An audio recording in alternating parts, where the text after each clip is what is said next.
But if tragedy, if and when tragedy strikes either of us, I hope that one of us is standing when it blows past. And that there's a harshness about that that's unbelievably cruel, because you say, well, if my mother died, I could live. Well, what kind of monster are you exactly? The death of your mother doesn't do you in? Well, it turns out that being a monster is the right thing. So, and that's a rough thing to learn. But it's necessary to learn. Because it also makes you, at some point, for example, as you get older, by the time you're in your mid-20s, something like that, you should start having a relationship with your parents that's approximately one of peers. And you can tell if you have that, so here's a little trick you can use. So you have parents, obviously, they have friends. You probably care what your parents think, I would imagine. Do you care what their friends think of you? And the answer to that is, well, not nearly as much. And so then I would say, well, why do you care what your parents think of you then? They're the same people. You know what I mean? It's just luck of the draw that your parents are someone else's kids' friends. They don't think the same way about them that you do. Well, that's where you see that you have a projection. Right? If by the time you're 30, if what your parents think of you matters more than what, say, a random set of their friends think of you, then you've still got your parents confused with God. That's one way of looking at it.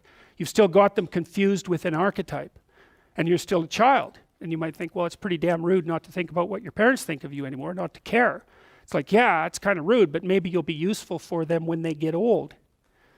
And that's a much better form of caring. It's like you're going to be independent enough and strong enough and detached enough so that when the power dynamic shifts, which it will, that you'll be the person that can carry things forward.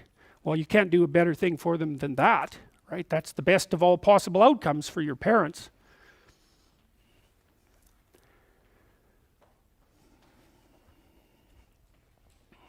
Well, you can think about the world this way. You can think about it as your orderly little plan.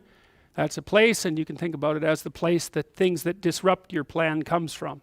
That's another place. This is a bigger place than this, because there's an endless number of things that can disrupt your plan, and only a tiny number of them that can, that will help you work it out. So part of the question then too is like, are you the friend of your plan, or are you the friend of the thing that disrupts your plan?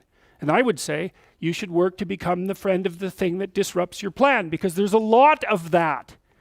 And then if you become the friend of the thing that disrupts your plan, then you start to develop strength in proportion to the disruptive force. And that's really what you want. You want to be able to implement your plan, obviously, but you want to be able to take on the consequences of error and learn from it. And then you win constantly, because even if something goes sideways, you think, there's something to be derived from this.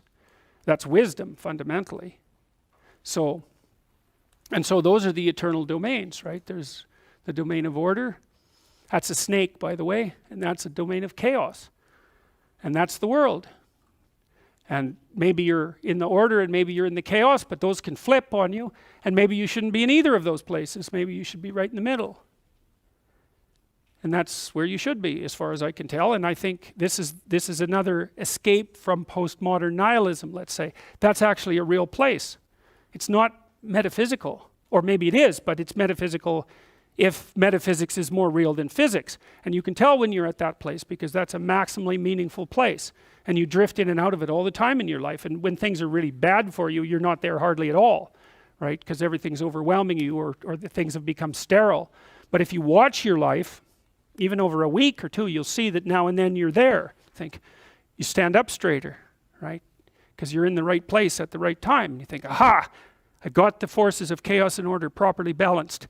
It's unstable, and it'll fall apart on you. But you can practice bringing things together continually, and then you can end up so that you're there more often than not. And then that's a meta place. It's not a place, it's a meta place. And it's a place that you can be in all places. And it's not an illusion of any sort. It's the deepest reality. Your nervous system is always orienting is always orienting you to that place. Always. And that's because it's a real place.